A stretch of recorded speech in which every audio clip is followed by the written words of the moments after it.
माँ दुर्गा के 9 रूप सिर्फ देवी के नहीं, बल्कि हर स्त्री के जीवन के 9 पड़ाव हैं।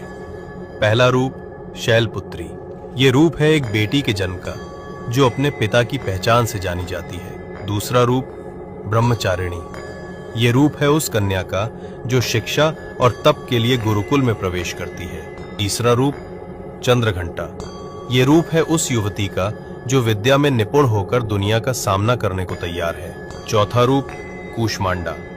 ये रूप है दर्वती माँ का, जिसकी गोद में रखा घड़ा जीवन की सृष्टि का प्रतीक है। पांचवा रूप स्कंद माता। ये रूप है उस माँ का जिसने अभी अभी नवजीवन को जन्म दिया है। छठा रूप कात्यायनी। ये रूप है उस माँ का जिसने जीवन की हर मुश्किल से लड़ना सीख लिया है। सातवां रूप कालरात्रि। ये रूप है उस स्त्री का जो अपने परिवार की रक्षा के लिए रौद्र रूप धारण कर लेती है।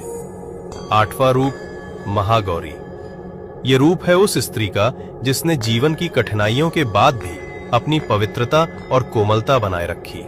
नौवां रूप सिद्धिदात्री। ये रूप है उस स्त्री का जो अब संपूर्ण है, परिवार, समाज और खुद के लिए शक्ति का स्रोत बन चुकी है। माँ दुर्गा के ये 9 रूप याद दिलाते हैं कि हर स्त्री खुद देवी है। जय माता दी।